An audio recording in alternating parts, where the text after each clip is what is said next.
हाय, good evening, सत श्री अकाल, आदाब, नमस्कार, वनक्कम। कैसे हो दोस्तों? और एक गीत था जो मैंने ही गाया था, कबूतर जा जा जा। कोविड के टाइम पे बहुत फेमस हुआ था। कबूतर जा जा जा, कबूतर जा जा जा, पहले प्यार की पहली चिट्ठी चाइना को दिया। लेकिन चाइना है कि मानने का नाम नहीं लेता। चाइना में क्या हो रहा है इस समय, आज इसके ऊपर आपको बताने जा रहा हूं। सच क्या है, झूठ क्या है, क्या ये एक प्रोपेगेंडा है जो फैलाया जा रहा है फार्मा कंपनियों द्वारा, या सच में भारत को डरने की जरूरत है? कहीं मत जाइएगा, मैं आ रहा हूं, बस यूं गया चाइना से जवाब लेके अभी आपके सामने आ रहा हूं।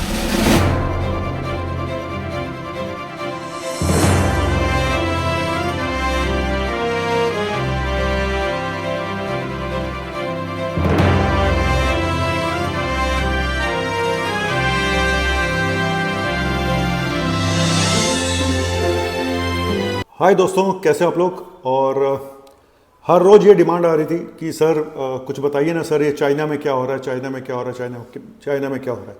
आज मैं आपको बताऊंगा कि चाइना में एक्चुअली हो क्या रहा है। पहली चीज़, चाइना का इसके बारे में क्या कहना है। दूसरी चीज़, सिम्टम्स क्या हैं जो चाइना में बच्चों में बीमारी हो रही है, जो निमोनिया हो रहा है, अलग क्यों है, क्यों इसको बोला जा रहा है वॉकिंग निमोनिया, ठीक है, एटिपिकल निमोनिया। चौथा, सच क्या है, क्या चाइना कुछ छुपा रहा है, क्या हमें डरने की जरूरत है, और हमारे यहाँ सरकार ने अलर्ट घोषित किया है, कितना अलर्ट है, क्या ये फार्मा कंपनियों द्वारा कोई प्रोपेगेंडा तो नहीं है वैक्सीन को चलाने का? क्यों, बताऊंगा आगे चल के कि इसमें वैक्सीन का क्या रोल है, ठीक है। तो पूरा वीडियो देखिएगा, मत आगे इसको फॉरवर्ड करिएगा, ठीक है। तो पहले बताता हूँ कि चाइना में जो ये सब हो रहा है, बच्चों में जो बीमारी हो रही है, जो निमोनिया हो रहा है, ये बताया जा रहा है कि ये मौसम की शुरुआत है, ठंड की शुरुआत है। पहली चीज इस वजह से ज़्यादा हो रहा है वहाँ पे, क्योंकि जरूरत से ज़्यादा बताया जा रहा है। अब कितना सच है कितना झूठ है पता नहीं है, क्योंकि चाइना से कितनी इंफॉर्मेशन ठीक आती है ये कोई नहीं बता सकता। कोविड का एक्सपीरियंस है ये, तो इसलिए चाइना के नाम से लोगों के कान खड़े हो जाते हैं। अदरवाइज मुझे नहीं लगता ऐसी कोई डरने वाली बात है, पहली चीज़। दूसरी चीज़ कि चाइना का तो ये कहना है जी मौसम चेंज हो रहा है और इसलिए ये वायरस और ये सब जो है ना, ये ओवरलैपिंग हो गई है। यहाँ पे निमोनिया हो रहा है माइकोप्लाज्मा से, एक बैक्टीरिया होता है माइकोप्लाज्मा, उससे निमोनिया हो रहा है। वायरल निमोनिया हो रहे हैं, इन्फ्लुएंजा वायरस है, आरएसवी वायरस है, एडिनो वायरस है। वो कह रहे हैं जी सबकी खिचड़ी पकी हुई है और सब एक साथ हो गया। विशेषज्ञ ये मानते हैं कि इतने दिनों से लॉकडाउन जो लगा हुआ था, तो बच्चों की इम्यूनिटी चेंज हो गई, इम्यूनिटी बन नहीं पाई।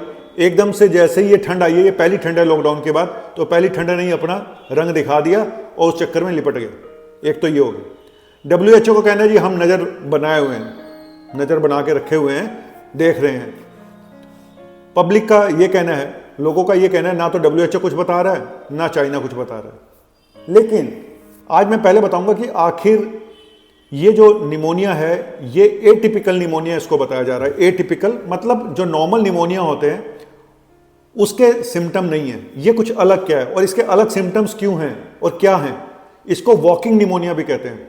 बेसिकली ये बच्चों में हो रहा है ज़्यादा। तो जो इम्यूनो कॉम्प्रोमाइज बच्चे हैं या 2 साल से छोटे बच्चे हैं और जिनको ऑलरेडी प्रॉब्लम्स हैं, सांस की प्रॉब्लम्स है, तो उनके लिए ज़्यादा खतरनाक है। इसके सिम्टम्स ये बताया जाता है कि आज अगर इन्फेक्शन को आप एक्सपोज होते तो 1 से 4 हफ्ते के अंदर ही आपको हो सकता है, बच्चे को हो सकता है। ज़्यादातर बच्चों में ही हो रहा है, तो इसलिए बच्चों की बात करते हैं कि 1 से 4 हफ्ते के अंदर ये हो सकता है, पहली चीज़। दूसरी चीज़, क्योंकि जनरली क्या होता है जब निमोनिया होता है तो बहुत ज़्यादा फीवर होना, बहुत ज़्यादा पेशेंट टॉक्सिक होते हैं, उनके लुक से पता चल जाता है कि इसको कोई सीरियस इशू है। सांस लेने में दिक्कत हो रही होती है, खांसी हो रही होती है, बलगम आ रही होती है, तो सिम्टम बहुत ज़्यादा सीवियर होते हैं। यहाँ पे ऐसा नहीं होता। एटिपिकल निमोनिया, यहाँ पे जनरली सिम्टम क्या होते हैं, जिसको वॉकिंग निमोनिया भी कहते हैं। वॉकिंग इसलिए बोलते हैं कि पेशेंट चल फिर रहा है, उसको थकान बहुत हो रही है, फीवर हो रहा है, लेकिन ड्राई कफ है, सूखी खांसी आ रही है, चल फिर रहा है, बुखार चल रहा है, सब कुछ चल रहा है, लेकिन symptom upper respiratory tract infection के है। नीचे निमोनिया के सिम्टम आते लगता ही नहीं है। मतलब पेशेंट को देख के आप बता ही नहीं सकते कि इसको निमोनिया है। वो तो जब आप टेस्ट कराते हो, एक्सरे कराते हो, तब पता चलता है, या कॉम्प्लिकेशन हो जाए। कॉम्प्लिकेशन क्या हो सकती है? पेशेंट एक्यूट मतलब एकदम से ऑक्सीजन लो हो जाए, या उसके मल्टी ऑर्गन फेलियर हो जाए, दिमाग में चला जाए, तो ये कॉम्प्लिकेशन हो सकती है। बेसिकली क्या है कि सिम्टम माइल्ड, शुरू में माइल्ड फॉर्म में होते हैं, इसलिए पता नहीं चलता है। सिर्फ सूखी खांसी, थकान और फीवर, 3 सिम्टम है, सूखी खांसी, थकान और फीवर। अदरवाइज निमोनिया में बहुत ज़्यादा सिम्टम होते हैं, बच्चे खड़े भी नहीं हो पाते बेड से, इसीलिए ये अलग है। लेकिन क्योंकि ये कॉम्प्लिकेशन हो सकती है इसलिए देखने की जरूरत है इसको।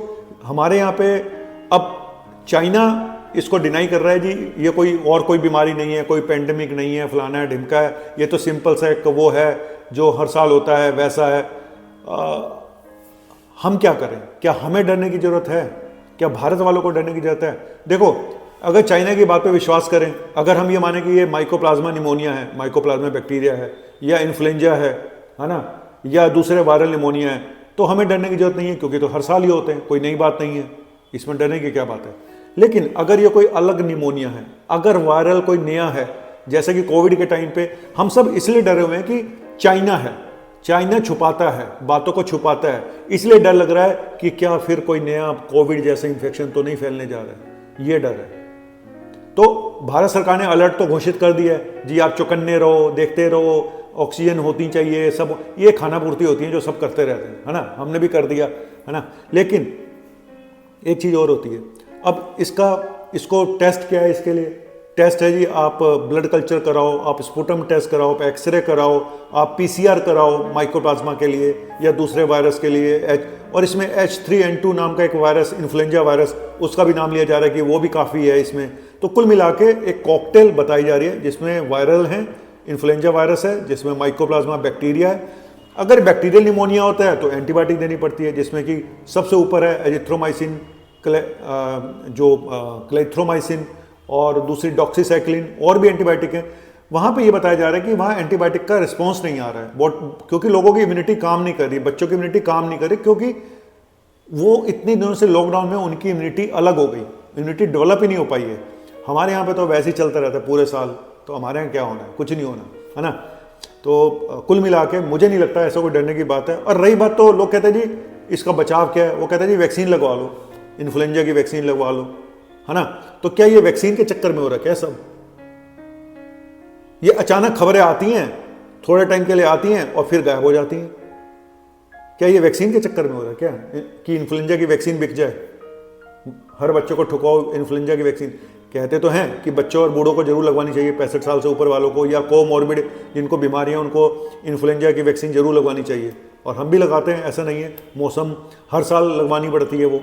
लेकिन कुल मिला के मुझे ऐसा लगता है कि इतना कोई घबराने वाली बात मुझे नज़र नहीं आती है, क्योंकि जब तक चीज़ें सामने कोई नहीं आए तब तक हम फालतू में इतना क्यों डरें। अभी हमारे यहाँ तो कोई पेशेंट नहीं आया इस तरह का जहाँ पे अब माइकोप्लाज्मा निमोनिया बच्चों में जो हॉस्पिटलाइजेशन होता है निमोनिया से, सेकंड नंबर पे है, वो तो हर साल होता है, उसमें नई बात क्या है। इन्फ्लुएंजा हर साल होता है, इसमें नई बात क्या है?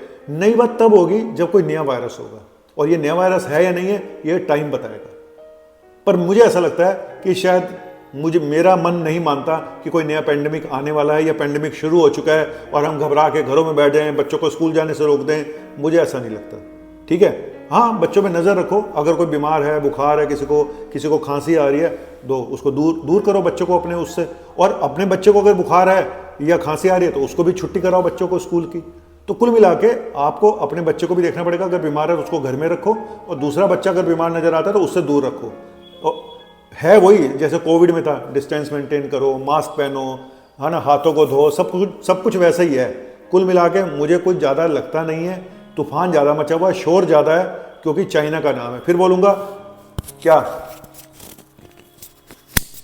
कबूतर जा जा जा, कबूतर जा जा जा, पहले प्यार की पहली चिट्ठी चाइना को दे आ कबूतर। पर कबूतर वापस आ जाता है चाइना से, फिर डर लगता है कि कबूतर कोई नई बीमारी तो नहीं ले आए।